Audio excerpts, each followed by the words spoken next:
Hello everyone, welcome to my channel. একজন ভদ্র মার্জিত অথচ ভেতরে ভীষণ চালাক মানুষ, যে নিজের স্ত্রীকেই ভালোবাসার মুখোশ পরে বোকা বানিয়ে ফেলে। ধাপে ধাপে এমন এক মাস্টার প্ল্যান করে যে শেষ পর্যন্ত হাতিয়ে নেয় স্ত্রীর সব সম্পত্তি। আর তাতেও শেষ নয়, অনেক পরকীয় সম্পর্কেও সে জড়িয়ে পড়ে। কিন্তু ভাগ্য চিরকাল কারো পক্ষে থাকে না। একদিন সেই বোকার মতো সরল স্ত্রী সব সত্যি জেনে যায়। এরপর শুরু হয় এক অবিশ্বাস্য টার্নিং পয়েন্ট। তাই ভিডিওটা শেষ পর্যন্ত দেখুন, কারণ এই গল্প শুধু প্রতারণার নয়, এটা একটা শেখার মতো বাস্তব গল্প। তো চলুন তাহলে শুরু করে থাকুন আমার সাথে ভিডিওর শেষ পর্যন্ত। আমাদের গল্পের মূল নারীর চরিত্র হলো বিভি। তার স্বামী ফ্যাং ইয়ান গত 5 বছর ধরে তাকে ঠকিয়ে যাচ্ছে, অথচ সে একটু আজ করতে পারেনি। আর আমাদের পুরুষ চরিত্র হলো ইমো। 5 বছর আগে প্রথম দেখাতেই সে বিভিকে ভালোবেসে ফেলেছিল, কিন্তু দুঃখের বিষয় হলো সে তার মনের কথা বলতে পারেনি। আজ 5 বছর পর সে দেখছে সে মেয়েটিকেই প্রতারিত হতে, যা তার কাছে একদমই ভালো লাগছে না। শুরুতে আমরা বিভিকে দেখতে পাই, সে তখন আত্মহত্যা করতে যাচ্ছিল, কিন্তু হঠাৎই সে বুঝতে পারলো আমি কি করতে চলেছি। আর চারপাশের সবাই তাকে নিচে নামতে বলছে কেন। পেছনেই দাঁড়িয়েছিল ইমো, সেও কাকুতি মিনতি করছিল, বেবি প্লিজ নিচে নেমে এসো, এভাবে নিজের জীবন বিপদে ফেলো না। বেবি অবাক হয়ে জিজ্ঞেস করলো, তুমি কে? ঠিক তখনই ফ্যাংক্যান এসে তাকে সোনা বলে ডাকতে শুরু করলো। বেবি মনে মনে ভাবলো, আমাকে সোনা ডাকছে কেন, আমাদের তো ব্রেকআপ হয়ে গিয়েছিল। বেবির বাবাও এসে তাকে নিচে নামতে বললেন। তিনি বললেন, 30 বছর হয়ে গেল তোমার, এখনো এমন ছেলে মানুষের মতো কাণ্ড করবে? এটা খুব খারাপ কথা, নিচে নেমে এসো। কিন্তু বিভি তখন ভাবছে, আমি তো সবে 25-এ পা দিলাম, এরা আমাকে 30 বলছে কেন? আমি কি তাহলে সময় পেরিয়ে 5 বছর সামনের দিকে চলে এসেছে? এখানের এই বিষয়টা আমি আপনাদের একটু ভালো করে বুঝিয়ে বলছি। আসলে বিভি 5 বছরের জন্য টাইম ট্রাভেল করে ভবিষ্যতে এসেছে, আর তার আসল বয়স হচ্ছে 25 বছর। কিন্তু সৃষ্টিকর্তা তাকে এমন একটি সুযোগ দিয়েছে যাতে সে কোনোভাবে টাইম ট্রাভেল করে 5 বছর সামনে আসতে পারে। আর 5 বছর পরে তার জীবনটা মোটেও সহজ নয়। তার স্বামী পরকীয়া করে এবং তার কোম্পানিও তার হাতে নেই, মানে কোনো কিছুই ঠিক মতো নেই। কারণ সে 5 বছর আগে বিয়ে করার জন্য ফুল মানুষকে বেছে নিয়েছিল। এখন সে 5 বছর পরে এসেছে, মানে 5 বছর পরের ভবিষ্যতে এসেছে, যাতে সে তার 5 বছর পরের জীবনটা দেখতে পারে এবং সবকিছু বোঝে। আবার যখন সে 25 বছরে ফিরে যাবে, মানে 5 বছর আগে যখন সে আবার ফিরে যাবে, তখন যেন সে আবার এই ভুলটা না করে। অর্থাৎ এখন থেকে আমরা দেখব বিভির জীবনে 5 বছর পরে কি হতে চলেছিল সেইটা। সাথে সাথেই তার গত 5 বছরের সব স্মৃতি মনে পড়তে লাগলো। সে জানতে পারলো এই 5 বছরে তার ফ্যাংক্যানের সাথে বিয়ে হয়ে গেছে। এই কঠিন সত্যটা সে আর অস্বীকার করতে পারলো না। 20 মিনিট আগের দৃশ্য। এরপরের দৃশ্যে আমরা দেখতে পাই বিবিকে ব্যাংক থেকে ফোন করা হলো। ব্যাংক জানালো তার স্বামী ফ্যাংক্যান ব্যাংক থেকে অনেক বড় অঙ্কের টাকা তুলে নিয়েছে। এ ব্যাপারে বিবি কিছুই জানতো না। সে ফ্যাংক্যানকে ফোন করলো কারণ জানার জন্য। ফ্যাংক্যান শুধু বলল, আমি এখন একটা জরুরি মিটিং এ আছি, বলেই ফোনটা কেটে দিল। এরপর বিভি তার এক বন্ধুর সাথে দেখা করতে গিয়ে দেখে সেখানে ফ্যাংক্যানের গাড়িটা দাঁড়িয়ে আছে। সে বেশ অবাক হলো, তার তো মিটিং এ থাকার কথা, আর তার গাড়ি এখানে কেন? ফ্যাংক্যান হয়তো তাড়াহুড়োয় গাড়ির পেছনের ডালা বন্ধ করতে ভুলে গিয়েছিল। বিভি সেটা বন্ধ করতে গিয়ে হঠাৎ দেখতে পেল ডালার ভেতরে একটা আকর্ষণীয় টপ পড়ে আছে। এটা দেখে সে যতটা না চমকালো তার চেয়ে বেশি চমকে গেল যখন সে সেটার সুখে অপরিচিত পারফিউমের গন্ধ পেল। তাড়াতাড়ি সে ফ্যাংক্যানের পিছু পিছু ভেতরে চলে গেল। দূরে দাঁড়িয়ে ইমো সব দেখছিল। ভেতরে গিয়ে বিভি দেখলো ফ্যাংক্যান তার সৎ বোন মেঘনাকে জড়িয়ে ধরেছে। ফ্যাংক্যান বলছিল, আমি তোমাকে খুব মিস করছিলাম, তাই দেখা করতে চলে এলাম। বেচারি বিভি, সে যাকে এত ভালোবেসেছিল, সে যে এভাবে তাকে ঠকাচ্ছে, এটা তার বিশ্বাসই হচ্ছিল না। ফ্যাংক্যান তখন মেঘনার হাতে একটি কার্ড দিয়ে বলল, তুমি তো তোমার মায়ের সাথে শপিং এ যেতে চেয়েছিলে, তাই কার্ডটায় টাকা ভরে দিয়েছে, এবার যতটা খুশি শপিং করো। মেঘনা বলে, তোমার ধন সম্পদ চাই না, আমি শুধু তোমাকে চাই। ফ্যাংক্যান সান্ত্বনা দিয়ে বলে, আরেকটু ধৈর্য ধরো, আমার কোম্পানি যখনই সবার জন্য উন্মুক্ত হবে তখনই আমি বিভিকে ডিভোর্স দিয়ে তোমাকে বিয়ে করব। ঠিক তখনই তাদের সৎ মা এসে বলল, বাবা এসেছেন, তোমরা দুজনে এবার ভালো ব্যবহার করো এবং ভেতরে চলো। তিনি ফ্যাংক্যানের সাথে দেখা করতে চান। বিভি কিছুই বুঝতে পারলো না এসব কি হচ্ছে। তার ভালোবাসা এভাবে তাকে ঠকাচ্ছে, আর তার নিজের বোনও এমন করতে পারলো। সৎমা বাইরে মেঘনাকে বলছিল, বিভি আর ফ্যাংক্যানের বিয়ের 5 বছর হয়ে গেল, কিন্তু এখনো তাদের কোনো সন্তান হয়নি, তাই আমি নিশ্চিত ফ্যাংক্যান খুব তাড়াতাড়ি ওকে ছেড়ে দেবে। দেবে। ফ্যাংগিয়ানের কোম্পানি, তার সব সম্পত্তি সব তোমার হয়ে যাবে, তুমি শুধু ওকে তাড়াতাড়ি হাতের মুঠোয় নিয়ে নাও। বিভির তখন বিরাট আঘাত লাগলো, তার কি করা উচিত সে কিছুই বুঝতে পারছিল না। তার চোখে একটা ছুরি পড়লো, তার মন বলছে এই বিশ্বাসঘাতককে এখনই শেষ করে দিতে। আপনাদের জন্য স্পেশাল অফার 1xBet 100% বোনাস প্রথম ডিপোজিটে। আমি জানি এটা অবিশ্বাস্য শোনাতে পারে, কিন্তু কিছু বিনামূল্যে নগদ অর্থ উপার্জন করা অনেক সহজ হয়ে গেছে। অনুসারীরা ইতিমধ্যে এটি করে ফেলেছে। ফাহিম, আজাদ, আবরার এবং হাসিফকে অনেক ধন্যবাদ, তারা এটি চেষ্টা করেছে এবং ইতিমধ্যে জিতেছে। আপনি এটি করতে পারেন, শুধু 3টি সহজ ধাপ অনুসরণ করুন। আমার বাড়িতে থাকা লিঙ্কে ক্লিক করুন এবং 1x প্ল্যাটফর্মে নিবন্ধন করুন। ন্যূনতম 300 টাকা জমা করুন, উপহার বিভাগে যান এবং আমার প্রোমো কোডটি প্রবেশ করান। এরপরে আপনি তাৎক্ষণিকভাবে 50,000 থেকে 1 লাখ টাকা পর্যন্ত বোনাস পাবেন। আপনি হয় বাজি ধরার পরে বিকাশ নগদ রকেট উপায়ের মাধ্যমে এই অর্থ আপনার ব্যাংক অ্যাকাউন্টে স্থানান্তর করতে পারবেন, অথবা 1x প্ল্যাটফর্মে একাধিক গেম খেলতে পারেন যাতে পরিমাণ আরো বৃদ্ধি পায়। বিকল্পটি আপনার নিরাপদ উত্তোলন করা অথবা ঝুঁকি নেওয়া এবং দ্বিগুণ করা। তবে মনে রাখবেন, এই অফারটি শুধুমাত্র তাদের জন্য যারা নিবন্ধনের পরে ন্যূনতম 300 টাকা জমা করেন। সম্পূর্ণ প্রক্রিয়াটি নিরাপদ এবং সুরক্ষিত, এবং কারো সাহায্যের প্রয়োজন হলে 1x 24 ঘন্টা 7 দিন গ্রাহক সহায়তা প্রদান করে। লিঙ্কটি আমার বায়োতে আছে, এখনই ক্লিক করুন, নিবন্ধন করুন, জমা করুন এবং জিততে শুরু করুন। এই অফারটি মাত্র 2 দিনের জন্য বৈধ এবং যে কেউ 50,000 থেকে 1 লাখ পর্যন্ত পুরস্কার জিতবে আমাকে ডিএমএ একটি স্ক্রিনশট পাঠান এবং আমি ব্যক্তিগতভাবে আপনাকে অভিনন্দন জানাবো এবং এমনকি আপনাকে 1500 টাকার ফ্রি বেটও দিতে পারি। কিন্তু তখনই আবার মনে এলো, ফ্যাংগিয়ানের সেই মানুষ যাকে আমি গত 5 বছর ধরে সবচেয়ে বেশি ভালোবেসেছি, আমি নিজের হাতে তাকে মারবো কি করে? এই বলে সে ছুরিটা নিচে ফেলে দিল। মনে মনে সে শুধু বলল, প্লিজ কেউ তো আমাকে সাহায্য করো। বলেই সে দৌড়ে সেখান থেকে পালিয়ে গেল। এই পরিস্থিতি দেখে ইমু বুঝতে পারলো যে বেবি ফুল কিছু করে বসতে পারে। সে জোরে নাম ধরে তাকে ডাকলো এবং তার পিছু নিল। তার নাম শুনে ফ্যাংগিয়ানও দৌড়াতে শুরু করলো। বেবি তখন আত্মহত্যার জন্য উঁচু জায়গায় এসে দাঁড়িয়েছে। ঠিক তখনই সে বুঝতে পারলো, সে মনস্থির করে ফেললো, যদি আমি সত্যি সময় পেরিয়ে এক সমান্তরাল জগতে এসে থাকি তাহলে জীবনের এই জঞ্জাল আমি পরিষ্কার করে ছাড়বো। ফ্যাংগিয়ান আর মেঘনার ওপর বদলা নেওয়ার জন্য সে এখন থেকে একেবারে স্বাভাবিক আচরণ করতে শুরু করলো। ফ্যাংগিয়ান জিজ্ঞেস করলে বিবি বলে, কিছুই হয়নি তো, আমি তো শুধু এখানে একটু বাতাস খেতে এসেছিলাম। ফ্যাংগিয়ান তার কথা বিশ্বাস করে আবার মিটিং এর জন্য চলে গেল। ইমুকেও যেতে হলো, কারণ বিবি তো তাকে চিনেই না। তারা চলে যাওয়ার পর মেঘনা এসে বিবিকে জিজ্ঞেস করলো, তুমি কিছু দেখোনি তো? আর যদি কিছু দেখেও থাকো তবে এই অভিনয় করা বন্ধ করো এবং সত্যিটা মেনে নাও। বিবি স্বাভাবিক গলায় বলল, আমি তো কিছুই দেখিনি। কিছু হয়েছিল নাকি? শোনো, একটা কথা বলি, এই যে তুমি এত দামি পারফিউম লাগিয়েছো না, এটা তোমার সাথে একদম মানায় না। আর তোমার মতো অযোগ্য মেয়েকে এখানে কেই বা খেয়াল করবে? এই বলে বিভি সেখান থেকে চলে গেল। মেঘনার রাগে ফুঁসতে লাগলো। সে মনে মনে বলল, আমি তোমার সবকিছু কেড়ে নিয়ে দেখাবো। ইমু বিবিকে চলে যেতে দেখে তার জন্য চিন্তিত হচ্ছিল। বিবি তখন একটা মদের বোতল খুলছিল। ইমু তার পিছু পিছু এসে বোতলটা তার হাত থেকে নিয়ে খুলে দিল এবং বলল, যে মেয়ে নিজের জন্য বোতলটাও খুলতে পারে না সে এদের মোকাবেলা কি করে করবে? বিভি পাল্টা তাকে জিজ্ঞেস করলো, তোমার কি কোনো গার্লফ্রেন্ড আছে? নিশ্চয়ই তুমি একা, তাই তো? সেই কারণে তুমি একজন নারীর শক্তি বোঝো না। আর তাছাড়া আমাদের এই প্রথম দেখা হচ্ছে, তুমি আমার সম্পর্কে এমন বিচার করলে কি করে? ইমো বলল, প্রথমত আজ আমাদের প্রথম দেখা নয়, আর দ্বিতীয়ত আমাকে বলো, তুমি কি সত্যি সত্যি সেখান থেকে ঝাঁপ দিয়ে মরতে চেয়েছিলে? বিভি বলল, না মোটেই না। ইমো বলল, খুব ভালো, ওখান থেকে পড়লে তোমার একটা হাড়ও ভাঙতো না। এরপর যদি তোমার মরার শখ হয় তবে কোনো উঁচু বিল্ডিং বেছে নিও, যেখানে তোমার মাথায় সময় ভ্রমণের বা টাইম ট্রাভেলের ভাবনাও না আসে। টাইম ট্রাভেলের কথাটা শুনে বিভির 5 বছর আগের কথা মনে পড়লো, যখন ফ্যাংগিয়ান অন্য এক মেয়ের সাথে ধরা পড়েছিল আর সেটাকে ভুল বুঝাবুঝি বলে চালিয়ে দিয়েছিল। বিভি তখন ভেবেছিল সেও ফ্যাংগিয়ানকে এভাবেই বোঝাবে। বিভি মনে মনে নিজেকে বলল, আমি তো কখনো ভাবিনি বিয়ের পর ফ্যাংগিয়ান আমাকে কিভাবে ঠকাবে। এরপর ফ্যাংগিয়ানের মেসেজ এলো জরুরি কাজের জন্য তার ফিরতে দেরি হবে। বিভি বুঝে গেল জরুরি কাজ নয়, সে মেঘনার সাথে সময় কাটাচ্ছে। বাস্তবে তাই হচ্ছিল। গত 5 বছর ধরে ফ্যাংগিয়ান এটাই করে আসছে। অন্যদিকে মেঘনা তার সৎমার দেওয়ার সন্তান হওয়ার জন্য চাইনিজ ওষুধ নিয়ে বিবির কাছে এলো। বিবি এখন সেসবে পাত্তা দেয় না। সে মেঘনাকে তার সাজানোর সব জঞ্জাল পরিষ্কার করতে বলল। মেঘনা অবাক হলো, কারণ এর আগে বিবি সবসময় সবার সাথে ভালো ব্যবহার ব্যবহার করত, কিন্তু এখন সে আর সেটা করতে চায় না।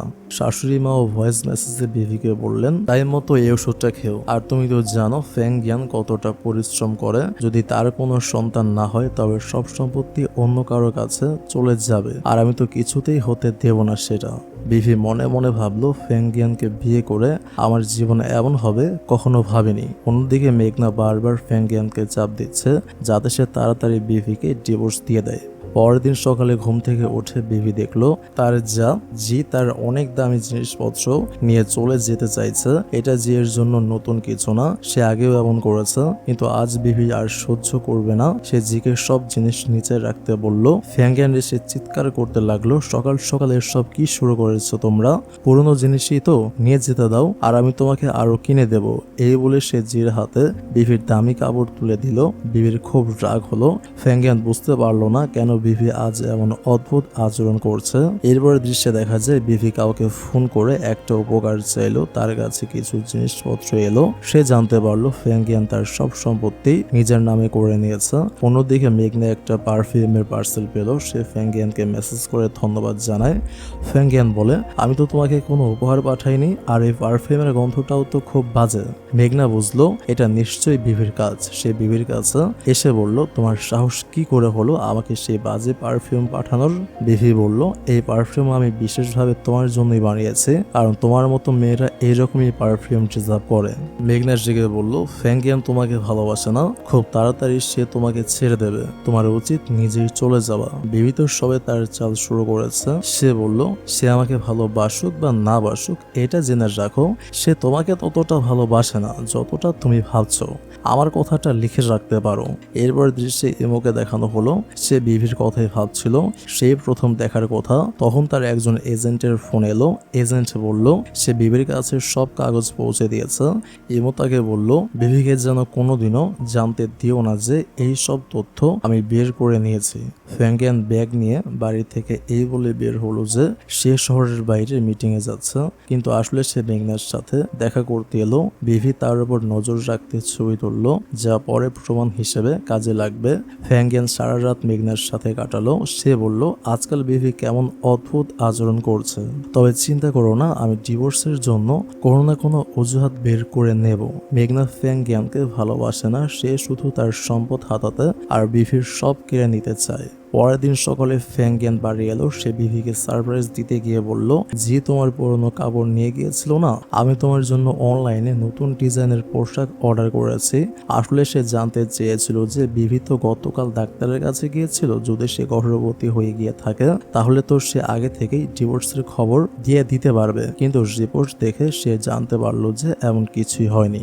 সে বিভির সামনে ভালো সাজের ফান করে বলল, আজ থেকে আমিও তোমার সাথে এই ওষুধ খাবো। আমার স্ত্রী যখন এত চেষ্টা করছে তখন আমি কেন করব না? কিন্তু বিভি সেই তিক্ত ওষুধটা শুধু ফ্যাংয়ানকেই খাইয়ে দিল। এরপর দৃশ্যে দেখা গেল বাবা কোম্পানির 3% শেয়ার মেঘনার নামে করে দিলেন। এটা আসলে বিভির প্রাপ্য ছিল, কিন্তু সে পারিবারিক বিষয় থেকে দূরে থাকে বলে বাবা মেঘনাকে দিলেন। এটা ছিল সৎমার পুরোপুরি চাল। তিনি চান মেঘনা যেন বিভির সব সম্পত্তি পেয়ে যায়। এরপর আমরা ফ্যাংয়ানকে দেখি, সে তার কর্মচারীদের ওপর চিৎকার করছে, এত বড় ভুল হয়ে গেল, এখনো কেন এই সমস্যার সমাধান হলো না? আমাদের কোম্পানি তো এখনো উন্মুক্ত হয়নি, আর এখন যদি এমন বদনাম লাগে তাহলে কি হবে?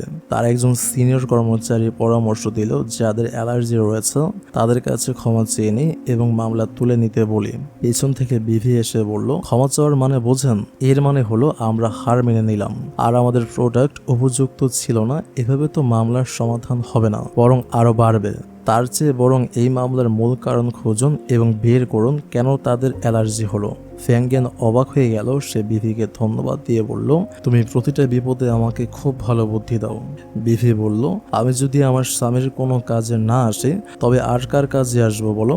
আর হ্যাঁ, আমি মিস্টার গুয়ের সাথে তোমার মিটিং এর ব্যবস্থা করে দিয়েছি। ফ্যাংয়ান খুব খুশি হলো এবং বিভিকে কিস করলো। কায়রান সেই দৃশ্যটার ছবি তুলে মেঘনাকে পাঠিয়ে দিল। ছবিটা দেখে মেঘনা খুব রেগে গেল, কিন্তু তার কিছু করার ছিল না। এরপর ফ্যাংয়ানকে তার সহকারীর ফোন এলো, মিটিং বাতিল হয়ে গেছে কারণ মিস্টার গুয়ের জরুরি কাজ পড়েছে। মিটিং বাতিল হওয়ায় ফ্যাংয়ান রেগে গিয়ে একটা বারে চলে গেল। সেখানে এক মেয়ে তাকে দেখে ফ্লার্ট করতে শুরু করলো। ফ্যাংগিয়ানও নতুন এক মেয়ের সাথে ফ্লার্ট করার সুযোগ পেয়ে গেল। কিছুক্ষণের মধ্যেই তাদের প্রেম লীলা শুরু হয়ে গেল। এতে বোঝা গেল ফ্যাংগিয়ান শুধু তার স্ত্রীকেই ঠকায় না, সে যে কোনো মেয়েকেই ঠকাতে পারে। পরের দিন সকালে মেঘনা বিভির কাছে এসে বলল, তোমার কি একটু লজ্জা করে না? তুমি তো জানো ফ্যাংগিয়ান আমাকে ভালোবাসে, তবুও তাকে আটকে রাখার চেষ্টা করছো। তোমার উচিত তাড়াতাড়ি ডিভোর্স নিয়ে চলে যাওয়া। বিভি শান্তভাবে বলল, শোনো, এখনো কিন্তু আমি তার আইনত স্ত্রী। আর হ্যাঁ, আমি তাকে ডিভোর্স দিতে রাজি, তবে তুমি যদি আমাকে 70 মিলিয়ন টাকা দাও তাহলে। মেঘনার মনে হলো এটা তো বেশ সস্তা। সে বলল, ঠিক আছে, আমি তোমাকে 70 মিলিয়ন দেব, কিন্তু তুমি তোমার কথায় অটল থেকো। বিভি তাকে কথা দিল, ঠিক আছে, যেদিন তুমি আমাকে টাকা দেবে সেদিনই আমি ডিভোর্স দিয়ে দেব। মেঘনার সাথে সাথেই তার সহকারীকে ফোন করে বলল, আমার 3% শেয়ার যত তাড়াতাড়ি সম্ভব বিক্রি করে দাও। এরপর আমরা এক ব্যবসায়ী মহিলা মিস ছৌকে দেখতে পাই, যিনি ইমোর শেলিকা। মেঘনার 3% শেয়ার এই মহিলাই কিনবেন, তবে তার উদ্দেশ্য বেশ মতলবী বলে মনে হলো। পরের দৃশ্যে দেখা গেল ফ্যাংগিয়ান বিবিকে তার সৎমার রিপোর্ট দেখাচ্ছে। সেই রিপোর্টে প্রমাণ ছিল যে তার সৎমা তার বাবাকে ঠকাচ্ছে। এরপর বিভি ফ্যাংগিয়ানকে তার বাড়ির সম্পত্তির কাগজপত্র দিয়ে বলল, এটা বিক্রি করে দাও। আমি জানি এই মুহূর্তে কোম্পানির জন্য তোমার টাকার খুব দরকার। স্বামী স্ত্রী যখন আমরা একসাথে আছি তখন ঘর আবার তৈরি হবে। এটা আসলে বিভির একটা চাল ছিল। বিভি তার এক সহযোগী এর কাছ থেকে জানতে পারলো তাকে মস্তিষ্ক নিয়ন্ত্রণের কৌশল ব্যবহার করে ব্যবসা থেকে দূরে রাখা হয়েছিল এবং শুধু সন্তানের চিন্তায় মগ্ন রাখা হয়েছিল। ফ্যাংগিয়ান এবং তার পরিবার ভেবেছিল সে কখনোই তাদের এই পাক থেকে বেরোতে পারবে না। অন্যদিকে মেঘনা বারবার ফ্যাংগিয়ানকে ফোন করতে লাগলো, কিন্তু বিভির সামনে সে ফোন ধরতে পারলো না। সে অজুহাত দিল যে অফিসের কল আসছে এবং তার অফিসে যেতে দেরি হবে, কারণ অনেক মিটিং আছে। তখন বিভি বলল, আমি রয়্যাল কোম্পানির মালিক মিস সুকে ডিনারে আসতে বলেছি। উনি বিজনেস একাডেমিতে আমার সিনিয়র ছিলেন। তুমি যেহেতু তার সাথে ব্যবসার চুক্তি করতে চেয়েছিলে, তাই আমি নিজে অনুরোধ করে ডিনারে আসতে বলেছি তাকে। এটা ফ্যাংগিয়ানের জন্য ছিল বিরাট এক সুযোগ। সে মেঘনার সাথে দেখা করার পরিকল্পনা বাতিল করে দিল। সে বলল, আমি অফিস থেকে 3 ঘন্টা আগে চলে আসব, যাতে তোমার সাথে ডিনারের প্রস্তুতি নিতে পারে। মেঘনা আক্রোশে ছটফট করতে লাগলো, কারণ ফ্যাংগিয়ান তার সাথে দেখা করতে এলো না। এরপর ডিনারের দৃশ্য দেখানো হলো। সেখানে ইমো তার শালিকের সাথে এসেছিল। ফ্যাংগিয়ানকে বিফির সাথে এভাবে মিথ্যা ভালোবাসা দেখাতে দেখে ইমোর একদম ভালো লাগলো না। ইমো বলল, আমার শালিকা আমাকে তার নতুন বন্ধুদের সাথে পরিচয় করাতে চেয়েছিলেন। আমি ভাবতেই পারিনি সেই নতুন বন্ধু হবেন মিস বিভি। যাই হোক, আপনাদের দুজনের সাথে দেখা করে ভালো লাগলো। আশা করি আমাদের ব্যবসার চুক্তিও ভালোভাবে চলবে। সেখানে কাইজান মিস ঝৌকে গোপনে বলে দিল যে ফ্যাংগিয়ান বিভিকে অপছন্দ করে, কারণ সে কখনো মা হতে পারবে না। তাই তাদের সম্পর্ক ভালো নয় এবং খুব শীঘ্রই তাদের ডিভোর্স হয়ে যাবে। এই কথা শুনে মেঘনা নতুন করে আশা পেল। সে ভাবলো যদি সে ফ্যাংগিয়ানের সন্তানের মা হতে পারে তাহলে ফ্যাংগিয়ান তাকে ছেড়ে যাওয়ার চিন্তাও করতে পারবে না। ডিনারের দিন ফ্যাংগিয়ান জানতে পারলো চুক্তির শর্ত অনুযায়ী সে আপাতত বিভিকে ডিভোর্স দিতে পারবে না। বিভির চালাকির কারণেই তার কোম্পানি এখন বিভির কাছে জিম্মি। এত কিছুর পরেও ফ্যাংগিয়ান অফিসের কাজের অজুহাতে মেঘনার সাথে দেখা করতে গেল। মেঘনা তখন খুব মাতাল হয়েছিল। ফ্যাংগিয়ানকে দেখে সে আবেগপ্রবণ ব্ল্যাকমেল শুরু করলো, মানে ইমোশনাল ব্ল্যাকমেল। সে বলে, তুমি আমার সাথে দেখা করতে আসনি, তাই আমিও তোমার সাথে আর কথা বলবো না। ফ্যাংগিয়ান তাকে শান্ত করে ভালোবাসার শপথ দিয়ে বলল, আমি সত্যি খুব ব্যস্ত ছিলাম, নয়তো অবশ্যই তোমার কাছে আসতাম। অন্যদিকে বিভি 5 বছর আগের কথা ভাবছিল। ফ্যাংগিয়ান যখন অন্য মেয়ের সাথে ধরা পড়েছিল তখন সে ব্রেকআপ করেও কেন বিয়ে করলো। আসলে ফ্যাংগিয়ানের এক বন্ধু বিভিকে আবেগপ্রবণ ব্ল্যাকমেল করেছিল। সে বলেছিল ফ্যাংগিয়ান এমন কিছুই করেনি যেমনটা তার নামে অভিযোগ করা হচ্ছে। আমি গ্যারান্টি দিচ্ছি সে তোমাকে ছাড়া আর কাউকে চায়নি। যদি তুমি তাকে ছেড়ে দাও তবে সে মরে যাবে। বিভি তো মেয়ে আর ফ্যাংগিয়ানকে ভালোবাসতো, তাই তাকে মরতে দিতে পারলো না। এভাবে তাদের আবার সম্পর্ক জোড়া লেগেছিল। এরপর ফ্যাংগিয়ান তাকে বিয়ের প্রস্তাব দিয়েছিল, বলেছিল আমি তোমাকে সবসময় সুখে রাখবো। কিন্তু বিয়ের পর বিভি যা ভেবেছিল তার কিছুই হলো না। ফ্যাংগিয়ান মোটেও শুধরায়নি, বরং তাকে সবসময় মানসিক অত্যাচার করত। সে বহুবার অন্য মেয়েদের সাথে হোটেলের রুমে ধরা পড়েছে, কিন্তু সবসময় বিবিকে আবেগ দিয়ে সামলে নিয়েছে। বিভি বহুবার ডিভোর্স চাইলেও ফ্যাংগিয়ান রাজি হয়নি, কারণ সে তো সোনার ডিম পাড়া হাঁসকে হাতছাড়া করতে পারে না। কারণ বিভি অনেক বড় লোক। যখন ফ্যাংগিয়ান যা করে চলে যেত তখন সে মেঘনাকে মেসেজ করতো, তুমি তো আমার মিষ্টি বোন, তাই না? আমি আসার আগে বিভিকে সামলে নিও। মেঘনা এসে বিভিকে বোঝাতো আমার ভাই মোটেও এমন না, তুমি শুধু তাকে রাতে খুশি করে নিজের কাছে বেঁধে রেখো। এভাবেই সময় কাটছিল। কিছুকাল পরে বিভি জানতে পারে তার স্ক্রিনিং টেস্ট পজিটিভ, অর্থাৎ মা হওয়ার ক্ষেত্রে তার কোনো সমস্যা নেই। সে ফ্যাংগিয়ানকে এই সুখবর জানাতে যাচ্ছিল, তখনই মেঘনা আর ফ্যাংগিয়ানকে একসঙ্গে দেখে ফেলে। বিভি এখন সেই সব অতীত স্মৃতি মনে করে নিজেই নিজের কাছে অঙ্গীকার করলো, যদি ভাগ্য আমাকে সময় ভ্রমণ করিয়ে এখানে এনেই থাকে তবেই আমি আমার ভবিষ্যৎ বদলে দেবই। সারা রাত ফ্যাংগিয়ান বাড়ি ফেরেনি। বিভি তার চাল এগিয়ে নেওয়ার জন্য এক প্ল্যান সাজিয়েছিল।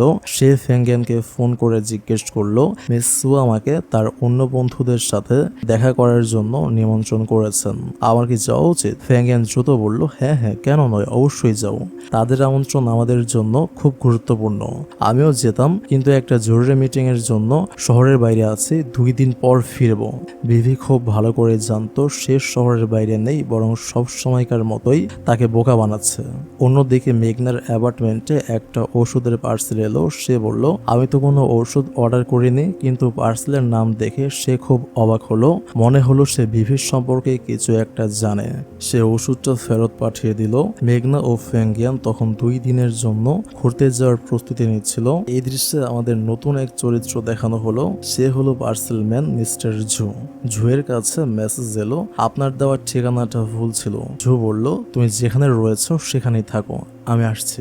এরপরে দৃশ্যে দেখা গেল ইমো বিভিকে তার অফিসে ডেকেছে। সে বিভিকে একটি ব্যক্তিগত চুক্তির প্রস্তাব দিতে চায়। চুক্তিটি কি তা এখনই জানা গেল না, তবে বিভি সেই চুক্তিতে রাজি হলো না। ইমোকে তাকে ব্যক্তিগত প্রশ্ন করতে দেখা যায়। সে বলে তুমি কি এখনো 5 বছর আগে সেই বিভি আছো, নাকি সেই পাক থেকে বেরিয়ে এসেছো?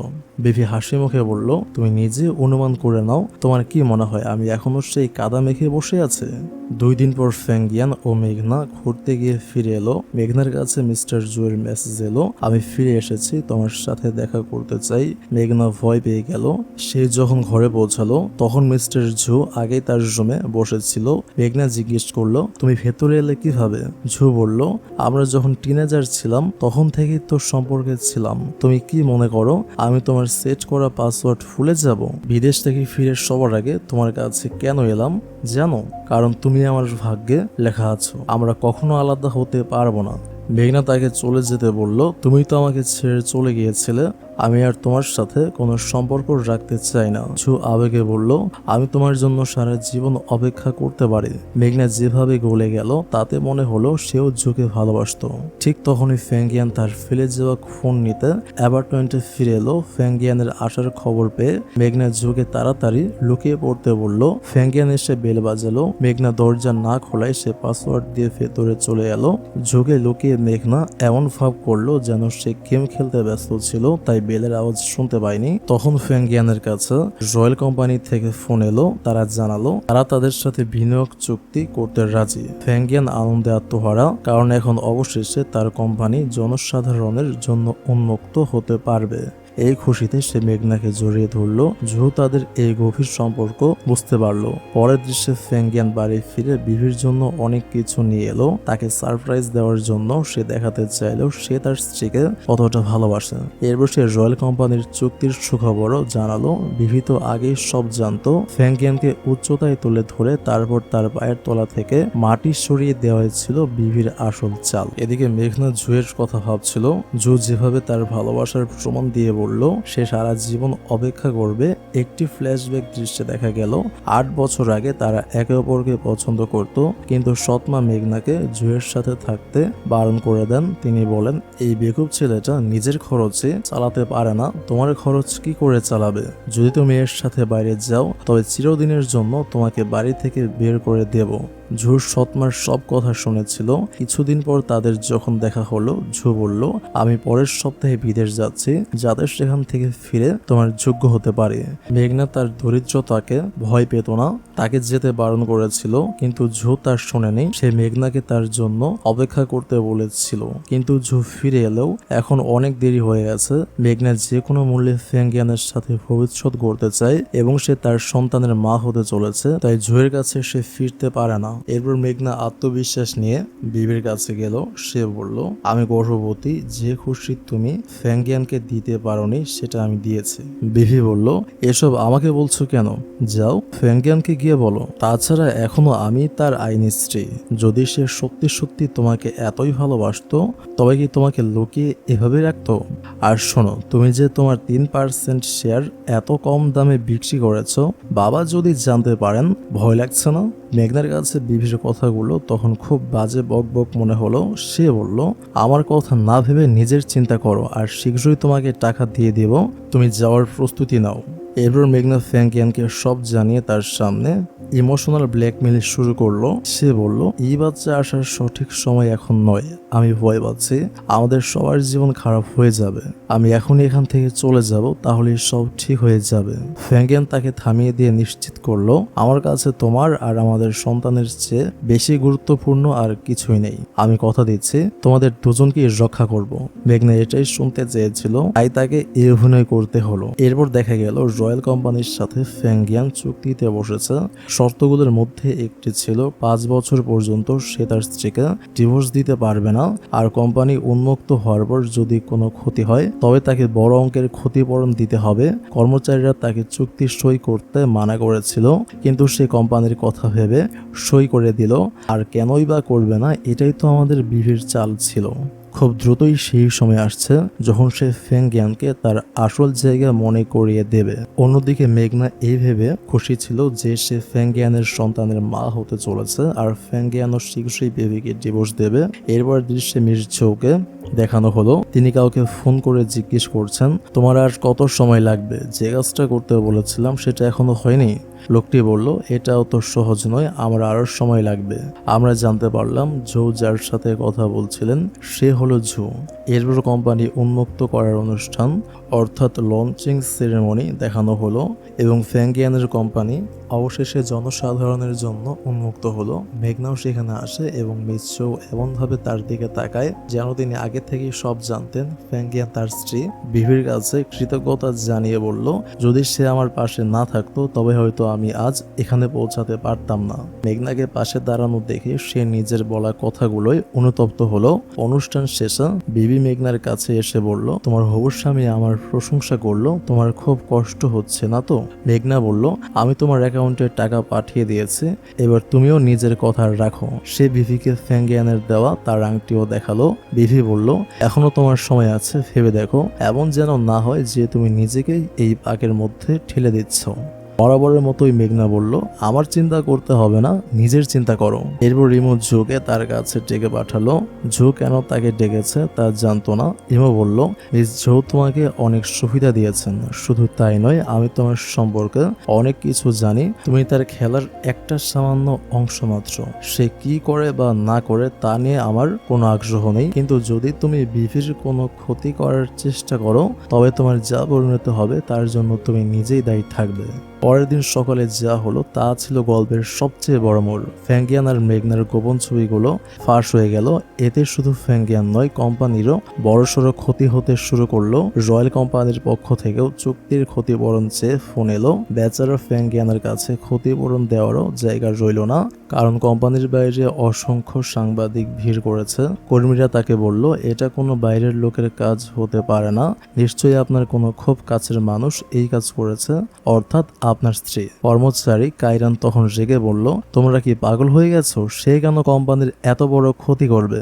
তখন ফ্যাংগিয়ানের কাছে মেঘনার ফোন এলো। সে ভয়ে কাঁপতে কাঁপতে বলল, আমার খুব ভয় লাগছে, নিচে অনেক সাংবাদিক দাঁড়িয়ে আছে, আমার কি তাদের সাথে কথা বলা উচিত? ফ্যাংগিয়ান তাকে শান্ত করে বলল, তোমার ভয়ে পাওয়ার কোনো কারণ নেই, আমি কর্মীদের তোমার কাছে পাঠিয়ে দিচ্ছি, সব ঠিক হয়ে যাবে। ফোন রাখার পরে আমরা মেঘনার আসল চেহারা দেখতে পেলাম, কারণ এই সব কাজ তারই ছিল।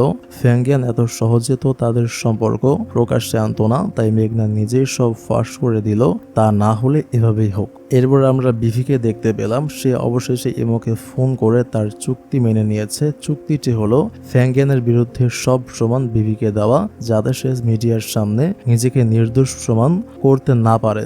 যদিও ইমো এসব বিভির জন্যই করছিল, তবু সে তাকে বলল যে আমাদের কোম্পানির নীতি হলো কলঙ্কিত মানুষের আসল রূপ সামনে নিয়ে আসা। ফোন করার পরে ইমো তার কর্মীদের নির্দেশ দিল যে মিডিয়াতে কোনোভাবেই যেন বিভির নাম না আসে। এরপর বিভি তার অফিস থেকে ফ্যাংগিয়ানের সাথে দেখা করতে গেল। ফ্যাংগিয়ানও অধীর আগ্রহে অপেক্ষা করছিল যাতে সে বিভিকে আবেগপ্রবণ ব্ল্যাকমেল করতে পারে, কিন্তু এবার তার কোনো চালই সফল হবে না। ফ্যাংগিয়ান কিছু বলার আগে বিভি তার হাতে ডিভোর্সের কাগজপত্র ধরিয়ে দিল। হতভাগ্য ফ্যাংগিয়ান বিশ্বাস করতে পারছিল না হঠাৎ বিভির মধ্যে এত আত্মবিশ্বাস এলো কোথা থেকে। বিভি বলল, কি ভয় পেলে? গত 5 বছর ধরে আমাকে ঠকাতে তোমার তো ভয় লাগেনি? মেঘনার জন্য তখন তোমার একটু ভয় হয়নি? আমি জানি সে তোমার জন্য একটা খেলনা ছাড়া কিছুই নয়, তবে একটা বিষয় নিশ্চিত হয়ে যাও, সে যে সন্তানের মা হতে চলেছে সেটা তোমারই তো বাচ্চা, নাকি? এই কথা শুনে ফ্যাংগিয়ান তাকে চড় মারল, কিন্তু অতীতের মতো এবার আর বিভি চুপ করে সহ্য করলো না। সে উল্টো ফ্যাংগিয়ানকে চড় মেরে দিল। বিভি বলল, এত বছর তোমাকে আমি বিশ্বাস করেছি, ভালোবেসেছি, কিন্তু এর যোগ্য তুমি নও। 24 ঘন্টার মধ্যেই কাগজে সাইন করে আমার কাছে পাঠিয়ে দিও। অন্যদিকে মেঘনার বাবা তার উপর ভীষণ রেগেছিলেন। মেঘনার বাবা মা যখন তাকে ফ্যাংগিয়ানের সাথে সম্পর্ক ভেঙে দিতে বললেন কারণ সে কম দামে কোম্পানির শেয়ার বিক্রি করে দিয়েছে, মেঘনা তখন একজোড়া হয়ে গেল। আর তার বাবা এটাও জেনে গেছেন যে মেঘনার সাথে ফ্যাংগিয়ানের অবৈধ সম্পর্ক রয়েছে। মেঘনা বলল, আমার কোনো আফসোস নেই, আর এখন তো আমি ফ্যাংগিয়ানের সন্তানের মা হতে চলেছি। মা তখন অ্যাবর্শনের জন্য জোর করতে লাগলেন। মেঘনা তখন আসল সত্যিটা ফাঁস করে দিল। সে বলল, মা তুমি এত তাড়াতাড়ি কিভাবে বদলে গেলে? আজ থেকে 8 বছর আগে তো তুমি ঝুঁকে আমার জীবন থেকে সরিয়ে দিয়ে ফ্যাংগিয়ানের সাথে সম্পর্ক করতে বলেছিলে, এখন কি তোমার অনুশোচনা হচ্ছে? তখন বাবার কাছেও সব সত্যি প্রকাশ হয়ে গেল, তার পেছনে তার স্ত্রী ও মেয়ে কি ষড়যন্ত্র করে। এবার মেঘনা সোজা ঝির কাছে গেল। ফ্যাংগিয়ানের পরিবারের কাছে নিজের জায়গা পাকা করার জন্য সে তাকেও জানালো যে সে প্রেগন্যান্ট। অন্যদিকে কাইজান ফ্যাংগিয়ানকে জানালো যে বোর্ড মেম্বারদের সাথে তার মিটিং আছে। ফ্যাংগিয়ান গিয়ে দেখে বোর্ড মেম্বার আর কেউ নয়, স্বয়ং বিভি। ফ্যাংগিয়ান এটা দেখে চমকে গেল, কিন্তু এটা ছিল কেবল শুরু, আসল আঘাত তখনও বাকি। বিভি তাকে কোম্পানির সিইও পদ থেকে সরিয়ে দিল। ফ্যাংগিয়ান তখন হেসে উঠল, তোমার তো কোম্পানির 1 পয়সার শেয়ারও নেই, তুমি এই সিদ্ধান্ত কিভাবে নাও? কারণ সে তো বিবির সব সম্পত্তি নিজের নামে করিয়ে নিয়েছিল। কিন্তু বেবি উল্টো তার উপর বোমা ফাটালো। সে জানালো ফ্যাংগিয়ানের নামেও এখন 1 ফোঁটা করিও নেই। বিশ্বাস হোক বা না হোক, বিবি শুধু তাকে আইনি কাগজপত্র দেখিয়ে বলল, এবার এখান থেকে বিদায় হও। এরপর বিবি তার সৎমার সাথে দেখা করতে গেল। বিবি বলল, তোমাকে এই অবস্থায় দেখে আমার খুব শান্তি লাগছে। তোমার জন্যই 10 বছর আগে বাবা আমার মাকে ছেড়েছিলেন। সেই যন্ত্রণাতেই আমার মা দুনিয়া ছেড়ে চলে গেছেন। আমার মা যেমন কষ্ট পেয়েছেন, তোমাকেও ঠিক তেমনই কষ্ট পেতে হবে। এত সহজে তো মৃত্যু তোমার কাছে আসবে না। সেখান থেকে বের হওয়ার সময় বিভির সাথে মেঘনার দেখা হলো। মেঘনা ভয় পেল, বিভি আবার তার মার কোনো ক্ষতি করে দিল না তো? বিভি বলল, চিন্তা করো না, তোমাদের দুজনকে এত সহজে মরতে দেব না। তোমাদের শাস্তি তো কেবল শুরু হলো। মেঘনা তখন বিবিকে খোঁচা দিতে চাইল। সে বলল, আমি তোমাকে তোমার স্বামীর জীবন থেকে বের করে দিয়েছি, আর এখন আমি তার সন্তানের মা হতে চলেছি। বিবি হাসি মুখে বলল, তোমার কি মনে হয় কায়রানের সাথে তোমার দেখা হওয়াটা একটা নেহাতি কাকতাল ছিল? আসলে এটা ছিল আমারই প্ল্যান। এই বলে সে মেঘনার হাতে কিছু রিপোর্ট ধরিয়ে দিল, যা প্রমাণ করে দেয় ফ্যাংগিয়ান কোনোদিনই বাবা হতে পারবে না। এইবার মেঘনার কাছে পরিষ্কার হলো বাচ্চাটা ফ্যাংগিয়ানের নয়, জুয়ের। এই সত্যি আর বেশিক্ষণ লুকানো থাকবে না। বিভি মেঘনাকে ধন্যবাদও জানালো। যদি তুমি ফ্যাংগিয়ানের সাথে নিজেদের ছবি ফাঁস না করতে, তবে তাকে ডিভোর্স দেওয়ার কোনো কারণে আমি পেতাম না। আপনজনদের থেকে পাওয়া এই বিশ্বাসঘাতকতার আঘাত বিভির কাছে ভোলার ছিল না। এই সব ভাবতে ভাবতে সে সেখানেই ঘুমিয়ে পড়ল। তখনই তার সামনে 5 বছর আগের বিভির ছায়া ভেসে উঠল। সে বলল, তুমি হয়তো আমার স্মৃতিতে ভাগ বসাচ্ছ, কিন্তু তার মানে এই না যে আমরা এক। সকালে ঘুম ভাঙ ভাঙতেই দরজায় বেল বাজলো। দরজা খুলে দেখলো মিস্টার ইমো সকাল সকাল হাজির। ঘুম ভেঙে ওঠা মুখ দেখে ইমো বলল, ম্যাডাম জেগে যান, এখন সকাল নয়, দুপুর হয়ে গেছে। আমার কিছু কথা ছিল, ভেতরে আসতে পারে? বেবি বলল, এখন নয়, বাইরে অপেক্ষা করো, আমাকে জামা বদলাতে দাও। আসলে সে জামা চেঞ্জ করবে না, তার ছড়িয়ে ছিটিয়ে থাকা ঘরটা গোছাবে যাতে ইমো দেখতে না পায়। কিন্তু সে তাড়াহুড়ো করে জিনিসপত্র যেভাবে সেখানে লুকালো, ইমো বাইরে থেকেই তা দেখে ফেললো এবং বুঝতে পারলো কেন সে তাকে অপেক্ষা করতে বলেছে। যাই হোক, ইমো সেখানে এসেছিল এই খবর দিতে যে ফ্যাংগিয়ান যেহেতু আর সিইও নেই, তাই সে এখন চুক্তি সাইন করতে প্রস্তুত। বিভিকে দেখতে দেখতে ইমো বলল, আমার কেন যেন মনে হচ্ছে তুমি সেই বিভি নও যে 5 বছর আগে ছিলে। তখন তো তুমি এমন ছিলে না। বিভি অবাক হয়ে জিজ্ঞেস করলো, তুমি কি করে জানলে যে আমি এখানে টাইম ট্রাভেল করে এসেছি? ইমো ঠাট্টা করে বলল, আমি তো মজা করছিলাম। আসলে সে আত্মহত্যার দিন বিভির সব কথা শুনেছিল। তবে এরপর সে গম্ভীর হয়ে বলল, অন্য কেউ বিশ্বাস না করলেও তোমার বলার প্রতিটি কথা আমি বিশ্বাস করি। ইমোর এই গভীর কথায় বিভি মুহূর্তের জন্য থমকে গেল, তবে সেই বিষয়টি এড়িয়ে গেল। ইমো চলে যাওয়ার একটু পরেই দরজায় আবার বেল বাজলো। বিভি গিয়ে দেখলো কাজের লোক দাঁড়িয়ে আছে। ইমোই তাকে ডবল টাকা দিয়ে বিভির ঘর পরিষ্কার করার জন্য পাঠিয়েছিল। ইমোই যেন আড়ালে বিভিকে খোঁচা মারলো। বদলা নিতে বিভিও কম নয়, সেই ইমোকে একটি চ্যাটবট খেলনা পাঠিয়ে দিল। খেলনাটি অন করতেই এক নিঃশ্বাসে বলতে শুরু করলো, আপনাকে অনেক ধন্যবাদ, আপনার কারণে আমি সবকিছু পরিষ্কার দেখতে পেলাম। আপনি তো ঝাড়ুদার। পরের দিন বিভি কায়রানের সাথে ব্রেকফাস্ট করতে বাইরে গেল। সেখানে সে এমন একটি খাবার খেলো যাতে তার মারাত্মক অ্যালার্জি ছিল। কিন্তু মজার ব্যাপার হলো বিভি নিজেই এটা জানতো না। কায়রান তাকে মনে করিয়ে দিল, তুমি এত গুরুত্বপূর্ণ একটা কথা কি করে ভুলে গেলে? এতে তো মনে হচ্ছে তুমি আসলেই টাইম ট্রাভেল করে এসেছো। এই কথা বলার সাথে সাথেই বিভি অজ্ঞান হয়ে গেল। এরপর তাকে হাসপাতালে দেখানো হলো। জ্ঞান ফিরতেই বিভি দেখলো তার সামনে একজন সুদর্শন পুরুষ দাঁড়িয়ে আছে। সে আর কেউ নয়, ইমো। বিভি তাড়াতাড়ি তার চোখ সরিয়ে নিল। ইমো আসলে বিভির খেয়াল রাখার জন্য এসেছিল, কিন্তু বিভির প্রশ্নের জবাবে বলল, আমি আমার এক পরিচিতের সাথে দেখা করতে এসেছিলাম, তোমাকে দেখলাম তাই একটু খোঁজ নিলাম। ডাক্তার এসে ডিসচার্জ পেপারে সই করানোর জন্য ইমোকে বিভির বয়ফ্রেন্ড বলে দিলেন। বিভি তাড়াতাড়ি কাগজপত্র কেড়ে নিয়ে বলল, উনি আমার বয়ফ্রেন্ড না, ছোট ভাই। এরপর বিভি ডাক্তারকে বলল, আমি আমার ব্রেন স্ক্যান করাতে চাই, আমার মনে হচ্ছে আমি অদ্ভুত কিছু দেখছি, হ্যালোসিনেশন। এই কথা শুনে ডাক্তার এবং ইমো দুজনেই হাসলো। ডাক্তার বললেন, আপনার কিছুই হয়নি, আপনি পুরোপুরি সুস্থ। ইমো তখন তার কপালে হাত দিয়ে জ্বর মাপতে চাইলো। এই মেয়ে এত উল্টাপাল্টা কথা কেন বলছে? সেই মুহূর্তে তাদের চোখে চোখ পড়লো। অন্যদিকে ফ্যাংগিয়ান মেঘনার চেক আপ করানোর জন্য হাসপাতালে এসেছিল। মেঘনা তাকে ওষুধ আনার কথা বলে ডাক্তারের কাছে গেল। ফ্যাংগিয়ান ডাক্তারকে জিজ্ঞেস করলো, যে মেয়েটা একটু আগে এখান থেকে গেল সে বিভি ছিল না? অন্য একটি দৃশ্যে জু ফ্যাংগিয়ানের রিপোর্ট মেঘনাকে দেখিয়ে বলল, তুমি তো জানো এই বাচ্চা ফ্যাংগিয়ানের নয়, আমার। কিন্তু মেঘনা কিছুতেই সত্যিটা স্বীকার করতে চায় না। সে ঝুঁকে তার সামনে আসতে বারণ করে এবং বলে, এই বাচ্চা ফ্যাংগিয়ানের। ফ্যাংগিয়ান প্রায় তাদের ধরে ফেলেছিল, কিন্তু ভাগ্য তাদের বাঁচিয়ে দিল। রাতে ফ্যাংগিয়ান বাথটাবে বসে বিভিকে মেসেজ করে তার শরীরের খোঁজ নিচ্ছিল।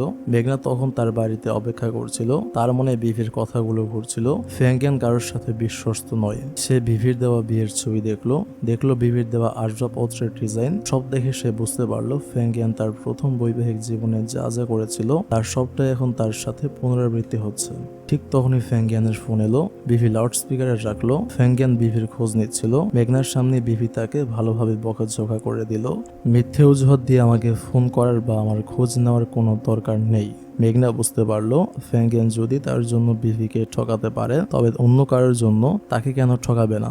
মেঘনা সারা রাত বাড়ি গেল না। ফ্যাংগিয়ান চিন্তিত হলো। সকালে সে খবর পেল মেঘনা আত্মহত্যা করতে যাচ্ছে। ফ্যাংগিয়ান লোকেশনে পৌঁছে তাকে নেমে আসতে বলল। মেঘনা বলল যে একবার ঠকায় সে সবসময় ঠকায়। ফ্যাংগিয়ান তাকে কোনো মতে বোঝালো, আমার কাছে তুমি আর আমাদের সন্তানই সবচেয়ে গুরুত্বপূর্ণ। আমি কথা দিচ্ছি অতীতের কোনো ভুলই আর করব না। এমন দূর থেকে তাদের দেখলো এবং তার মোটেও ভালো লাগলো না। বিভি গল্ফ অনুশীলন করছিল। জো এসে তাকে খেলার নিয়ম শেখাতে লাগলো।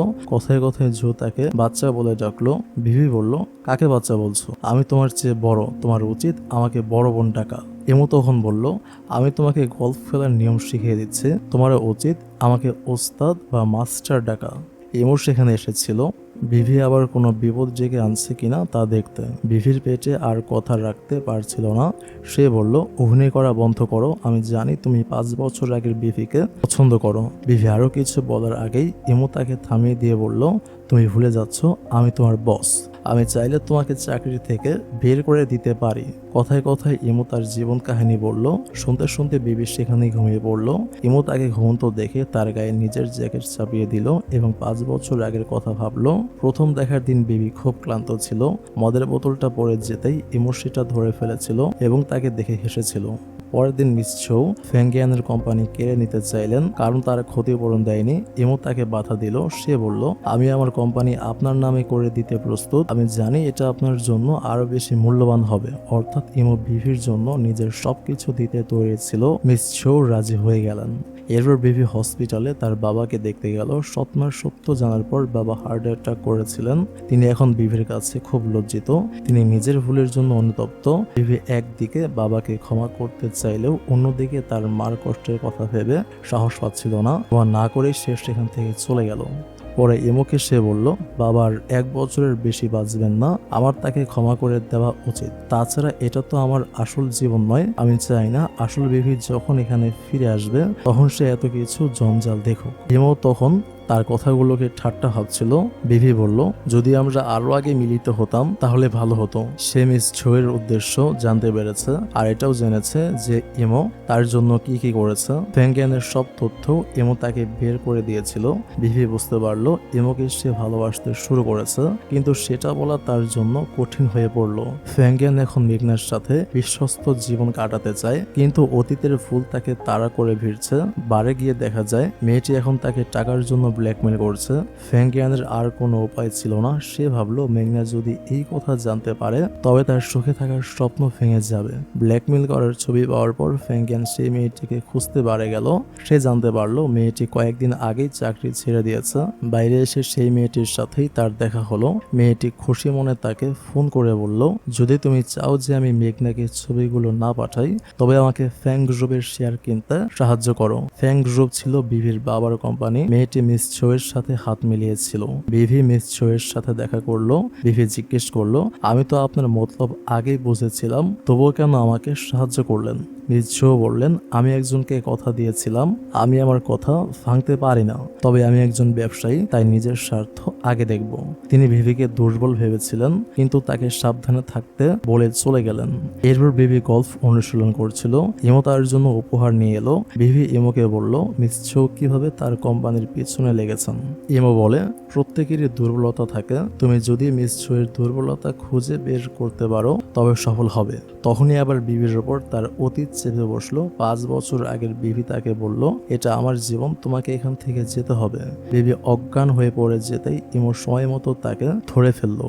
হাসপাতালে জ্ঞান ফিরলে বিবি ইমোকে বলল, এই পৃথিবীর সাথে আমার সংযোগ দুর্বল হয়ে যাচ্ছে।